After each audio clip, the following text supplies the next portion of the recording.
So guys, অবশেষে Berlin সিরিজটা দেখা কমপ্লিট। বার্লিন সিজন 2 এবং সিরিজ দেখে আমার পুরো মাথাটা ঘোরায় গেছে। সিরিজ ভালো হয়েছে তার জন্য একদম না।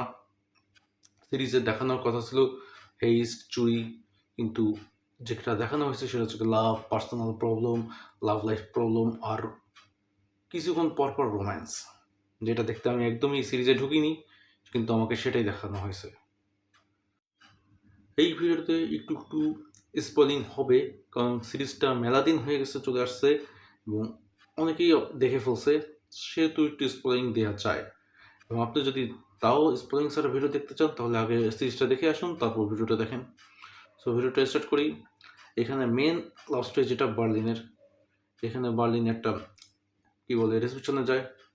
সেখানে একজন রানী, ইটালির একজন রানী বার্লিনকে নিয়ে যায় তার হাজব্যান্ডের কাছে, এবং তার হাজব্যান্ড তাকে বলে একটা পেন্টিং চুরি করতে, এবং সিরিজটার নামই ওই পেন্টিংয়ের উপর দিয়ে। সো বার্লিনের ওই লোকটার একদম পছন্দ হয়নি, মানে রাজাকে পছন্দ হয়নি, সে ডিসাইড করে রাজার এই লুট করবে। সো সে তাদের পুরনো টিমকে নিয়ে আসে, এবং রাজার বাড়ি যখন লুট করতে যায় সে দেখে রাজার পুরো পেন্টিংয়ের একটাই, যতগুলো চুরির পেন্টিং আছে অনেক বড় বড় দামি দামি পেন্টিং নিজের গোডাউনে রেখে দিচ্ছে, বেসমেন্টে। সো বার্লিন ডিসাইড করে না, টাকা চুরি করবে, এই পেন্টিংগুলো চুরি করে এমনি মিউজিয়ামগুলোতে ফেরত দিয়ে দেবে। ওকে, এখানে একটু আমরা টেকনোলজি দেখতে পাইছি, সব কিছু ঠিক আছে, কিন্তু পুরো সিরিজে ভরে ভরে শুধু পার্সোনাল প্রবলেম। বার্লিনের চতুর্থ প্রেম তাকে দেখানো হয়েছে, সরি পঞ্চম প্রেম, চতুর্থ ওয়াইফ হবে যে ফিউচারে। তারপর ক্যামেল, কেল্লা, রয়, এবং যে কুইনের যে লাভ স্টোরিটা শুরু করলো যে বার্লিনের যেই কলেজের প্রফেসরের সাথে, এবং এই দিয়ে পুরো স্ক্রিন টাইমটা কভার করছে। সো এখানে আসতেছে আমাদের পয়েন্ট 2। এখানে হেজ জাস্ট একটা জোক ছিল, প্রথম হেজ যেটা কমপ্লিট হয়নি, কারণ বার্লিন রাজার সাথে হাত মিলাই নেয় তাকে আরও বেশি একটা চোট দেওয়ার জন্য, তার সব সম্পত্তি লুট করার জন্য। সো সেখানে আমরা 2-4টা টেকনোলজির ইউজ দেখছি, কীভাবে ভিতরে ঢোকে, গোডাউনের বেসমেন্টের ভিতরে ঢোকে, এবং সেখান থেকে ড্রোনের অনেকগুলো সিন আছে, অনেকগুলো টেকনোলজি দেখানো গেছে, প্ল্যানিং ভালো করে দেখানো গেছে। এটা হয়তো সেকেন্ড বা থার্ড এপিসোডে, সেকেন্ড এপিসোডেই প্রবলি দেখানো হয়েছে। বাট সেকেন্ড চুরি, যে পেন্টিংটা চুরি করা হয়েছে, ওইটা একদম ফাও। একদিনে মনে করেন প্ল্যানিংটা করে ফেলছে, এরকম একটা বিষয়, এবং জাস্ট ছোটো একটা সিন দেখানো হয়েছে।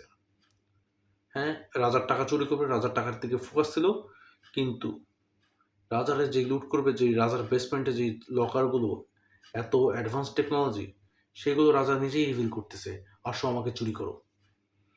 এবং বার্লিন আর টিমের কোনো কাজ নাই, বার্লিন এবং তার টিম জাস্ট বসে আছে, এবং রাজা একটা একটা করে জিনিস দেখাই যাচ্ছে কীভাবে তাকে চুরি করতে হবে নিজের অহংকারে। সো এভাবে আমরা সিরিজটা দেখতে একদমই চাইনি। আমরা চাচ্ছিলাম কেল্লা যে আছে সে হ্যাক করবে, হ্যাক করে দেখবে ব্রুস সেই হ্যাকিং ডিভাইসগুলো সেট করবে, রয় আছে, তারপর আরও একটা ক্যারেক্টার ক্যামেল, এবং আরও একটা ক্যারেক্টার ছিল, নামটাও ভুলে যাচ্ছি, হ্যাঁ এখনও ভুলে গেছি, মনে পড়ছে নামটা হচ্ছে ক্যামেরন। এবং ক্যামেরনের ক্যারেক্টারটা এখানে এতটাই শর্ট ছিল, ওর স্ক্রিন টাইমই দেওয়া হয়নি, এবং লাস্টে ওকে মেরেই ফেলা হয়েছে। সো নেভার মাইন্ড, আমাদের পয়েন্ট 3 আমরা যাচ্ছি, যেখানে রাজার যে প্যালেসটা, যেখানে বার্লিনরা এসেছিল চুরি করার প্ল্যানিংয়ের জন্য, সেখানে সিকিউরিটি গার্ড নাই। পুরো এত বড় একটা রাজপ্রাসাদ, সেখানে মাত্র রাজার 2জন লোক আছে, একটা তার বডিগার্ড এবং আর একটা যে সব কাজ ব্যবস্থা করে, গরুরে ঘাস টাস খাওয়ায়। এত বড় একটা রাজমহলে আর কোনো লোক নেই। তো এটাও প্রচুর ওয়াইড লাগছে। এবং আমাদের 4 নম্বর পয়েন্ট, জাস্টিফাইস চিটিং। এই সিজন 2-তে একদম ক্লিয়ার করে চিটিংকে জাস্টিফাইস করা হয়েছে। যেমন কেরালা আর একটা ছেলের প্রতি অ্যাট্রাক্ট হয়ে যায়, ব্রুস তখন বলে আমরা 3জন একসাথে রিলেশনে আসি। তারপর বার্লিন আছে, সে তো সিজন 1-এও জাস্টিফাই করছে চিটিংকে, এবং সিজন 2-তেও যেই প্যালেসের যে কুইন আছে সে বার্লিনের ওই প্রফেসর, মানি হাস্টের প্রফেসর না, সিজন 1-এ যে আর একটা প্রফেসর আছে তার কথা বলছি, তার সাথে চিটিং করে এবং সেটাকেও জাস্টিফাই করা হয়েছে। সো এটাকেও একটু খারাপ লাগছে আমার। এবং ফিফথ পয়েন্ট যেটা আছে, রাজার বডিগার্ড হচ্ছে কি রাজাকে লাভ করে এবং রাজার টাকা পয়সা অহংকার তাকে এই রাজা থেকে দূরে করে দিচ্ছে।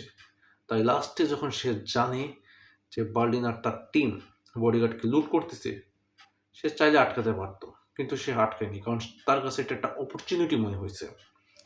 যদি বার্লিন তার সব টাকা পয়সা চুরি করে নিয়ে যায়, তাদের রাজা অনেক অসহায় হবে এবং সে তাকে সিম্পাথি দেবে এবং রাজার ক্লোজে চলে আসবে।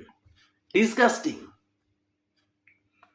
তো আপনি যদি সিরিজটা দেখতে চাচ্ছেন, এখনো না দেখে থাকেন, তাহলে তো অলরেডি অনেক কিছু স্পয়েল করে দিছি, এবং দেখে যদি আপনার মতামত ভিন্ন হয়ে থাকে, সেটা হতেই পারে, আপনার পার্সোনাল মতামত থাকতেই পারে, কিন্তু আপনার মতামত অবশ্যই কমেন্টে জানাবেন। এবং এই ভিডিওটা কেমন লাগলো বা সিরিজটা কেমন লাগলো অবশ্যই কমেন্টে জানাবেন। এবং নেক্সট কোন সিরিজে বা কোন মুভিতে আপনি চান যে আমি কথা বলি, সেটাও অবশ্যই কমেন্টে জানাবেন।